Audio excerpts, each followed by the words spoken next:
नमस्कार, स्वागत है आपका हमारे इस YouTube चैनल पर। मैं मुनमुन श्रीवास्तव आपका हार्दिक अभिनंदन करता हूं। पिछले लगभग जो 2 माह से जो है वो दिल्ली इलेक्शन मोड में थी, आज उसका एट दी एंड हो गया और ये दी एंड कहीं खुशी कहीं गम लेकर आया।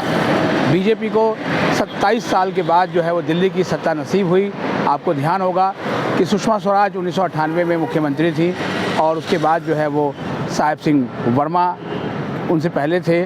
और उसके बाद साहेब सिंह का जिक्र इसलिए मैं कर रहा हूँ क्योंकि उनके सुपुत्र, जी हाँ, उनके सुपुत्र प्रवेश साहेब सिंह वर्मा ने वो कारनामा कर दिखाया है जो 2013 में अभी तक के निवर्तमान जो मुख्यमंत्री रहे हैं अरविंद केजरीवाल, उन्होंने किया था शीला दीक्षित को हराकर।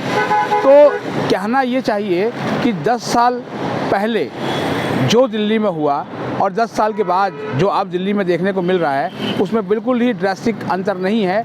इतिहास ने अपने को दोहराया है और बस वो एक स्टेप आगे बढ़ गया है। आज प्रवेश साहब सिंह वर्मा का कद काफ़ी बढ़ गया है और उन्हें मुख्यमंत्री का दावेदार माना जा रहा है कि भाजपा की सरकार बनी है तो अब जो है वो प्रवेश साहब सिंह वर्मा मुख्यमंत्री होंगे। आप जो है वो देखेंगे अभी शाम से लेकर अभी अगले कुछ दिनों तक जो है वो लगातार जो है वो डिबेट चलेगी। टीवी चैनलों पर चर्चाएं शुरू रहेंगी कि आखिर बीजेपी की जीत के क्या कारण थे, केजरीवाल की हार के क्या कारण रहे। लेकिन सबसे बड़ा सवाल ये रहा कि आखिर केजरीवाल हारे क्यों। इस बार जब मैं ऑटो वालों से बात करता था, मुझे याद है 2013 में लगभग सभी ऑटो के पीछे ये लिखा मिलता था, अब की बार चलेगी झाड़ू। इस बार मुझे एक भी ऑटो नहीं मिला जिस पर इस तरह का कोई नारा हो। एक ऑटो वाले से मैंने अभी 2 दिन पहले भी बात किया था और उसने कहा कि सर जो है वो भाजपा आएगी। हमने पूछा कारण क्या है, बोले तंग आ गए हैं सर आम आदमी पार्टी से। तो सवाल ये है कि क्या आम आदमी पार्टी से तंग आकर भाजपा आई या भाजपा ने कुछ ऐसा किया कि भाजपा आई।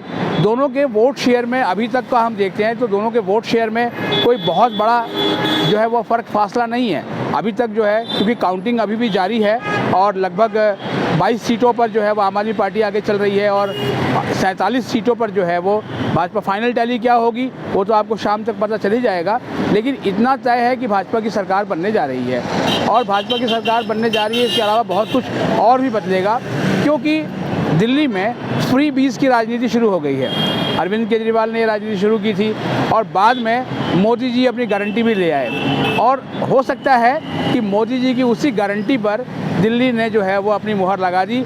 ऐसा मैं इसलिए कह रहा हूँ क्योंकि जितने भी उम्मीदवार खड़े थे इस चुनाव में बीजेपी के, आगे उनकी फ़ोटो होती थी अगर उन्होंने की चेन बनाया और उसके ठीक पीछे नरेंद्र मोदी जी की फ़ोटो होती थी, यानी देश के प्रधानमंत्री की। यानी ये जो चुनाव है ये भी मोदी के नाम पर ही लड़ा गया। यानी ये आप मान के चलिए कि जो ब्रांड मोदी है वो अभी भी उसका जो रंग है, होली आने में अभी जो है वो लगभग मान के चलिए आप 1 महीने का समय बाकी है, लेकिन होली का रंग से ज़्यादा मोदी का जो ब्रांड रंग है वो बहुत ज़्यादा चढ़ा हुआ है राजनीति पर। और इसीलिए प्रधानमंत्री नरेंद्र मोदी ने जो है वो तुरंत शुभकामनाएं दी, दिल्ली की जनता का वंदन और अभिनंदन कहा। लेकिन सवाल ये है कि क्या बीजेपी वो सारे वादे पूरे कर पाएगी, क्योंकि बीजेपी के साथ जो है वो इस तरह के फ्री बीज वाली चीज़ें अभी तक नहीं हुई थी। लोकसभा चुनाव में भी बीजेपी ने कोई फ्री बीज का वादा नहीं किया था, लेकिन केजरीवाल सरकार जब आई थी तो मुफ्त बिजली पानी का वादा उन्होंने निभाया था और उसके बाद कुछ वादे ज़रूर नहीं निभाए और बाद में जो भ्रष्टाचार के खिलाफ आए, अन्ना हज़ारे के आंदोलन से आए और उसके बाद जो है वो इंडिया अगेंस्ट करप्शन और फिर लोकपाल लाने को लेकर आए, वो एकदम से राजनीति की वही कार्बन कॉपी बन गए और लोगों ने कहना शुरू किया, अरे वाह ये तो जो है वो उनसे भी 4 कदम आगे निकले। और कुछ लोगों ने तो अहंकारी ही बताना शुरू किया। ये सारी चर्चाएं चलती रहेंगी क्योंकि बदलाव हुआ है। जब बदलाव की बयार होती है तो फिर चर्चा होती है और हारने वाले से ज़्यादा जीतने वाले की चर्चा होती है। लेकिन राजनीति शुचिता की उम्मीद करती है। मैं खुद राजनीति विज्ञान का विद्यार्थी रहा हूँ और बहुत करीब से मैंने देखा है एंटी इनकम्बेंसी की खूब बातें हो रही थी। यहाँ कोई एंटी इनकम्बेंसी नहीं थी, सिर्फ यही था कि जो है वो केजरीवाल से जो उम्मीदें जनता को थी वो उस तरह से पूरी नहीं हो रही थी। जनता जैसा चाह रही थी और जनता परिवर्तन चाह रही थी और उस पर मोदी की जो गारंटी है वो उन सारी गारंटियों पर भारी पड़ गई। वो 2100 रुपये महिलाओं को दे रहे हैं, ये 2500 दे रहे हैं। सारी दीदियों को तो मिल रहा है, जीजा जी क्या करेंगे, ठीक है। लेकिन सवाल ये है कि ये गारंटी उनको मिलेगी, इसके बारे में हम फिर कुछ लोगों की राय ज़रूर लेंगे कि क्या जो भाजपा ने दिल्ली वालों से जो वादे किए हैं वो वादे वो पूरे करेंगे, क्या महिलाओं को 2500 रुपये मिलेंगे, इसके अलावा जो है सिलेंडर 500 रुपये का होगा, क्योंकि घर गृहस्थी बहुत बड़ी चीज़ है और सिलेंडर के दाम सबको पता है। जिस समय मैं ये वीडियो कर रहा हूँ तो दिल्ली में रसोई गैस सिलेंडर की घरेलू जो कीमत है वो 803 रुपया है, तो अगर 803 से घट के उन्हें 500 रुपये में मिलता है तो बहुत बड़ी बात होगी। इसके अलावा ये भी कहा है बीजेपी ने कि वो होली और दिवाली पर जो है मुफ्त सिलेंडर भी देंगे। इन सब की बातें होती रहेंगी। फ़िलहाल तो आप देख सकते हैं कि अगर दिखाइए ये दिल्ली विधानसभा है और ये दिल्ली विधानसभा बिल्कुल दिल्ली विश्वविद्यालय के करीब में पड़ती है और दिल्ली विश्वविद्यालय के एसी और ईसी में एनडीटीएफ का दबदबा रहा। एनडीटीएफ भाजपा समर्थित संगठन है और सुनील कुमार जो कि एनडीटीएफ की ओर से ईसी के प्रत्याशी थे वो भारी बहुमत से जीते और एनडीटीएफ के एकेडमिक काउंसिल के सदस्य भी जो है वो लगातार जीत रहे हैं। वो उसकी मतगणना बहुत देर तक चलती है, इसकी मतगणना जो है वो के नतीजे आ चुके हैं और फिलहाल जो है वो हम बीजेपी के उन सभी कार्यकर्ताओं को बधाई देंगे जो दिन रात मेहनत कर रहे थे, उनकी जीत हुई है। और आम आदमी पार्टी को भी जो है वो हम कहेंगे कि वो जनता के साथ बहुत ही अच्छे से जुड़ी हुई थी। मंथन करें एक बार कि आखिर कहाँ गलती हुई। ये वही जनता थी जो खुद से झाड़ू लेकर चल रही थी, लोगों को मोबिलाइज़ करती थी और माउथ पब्लिसिटी होती थी, वो एकदम से कहाँ छिटक गई कि जो उसका ग्राफ है वो 62 से घट के अब 22 की तरफ आ गया है। यानी वो 40 सीटें जो है वो कहाँ चली गई।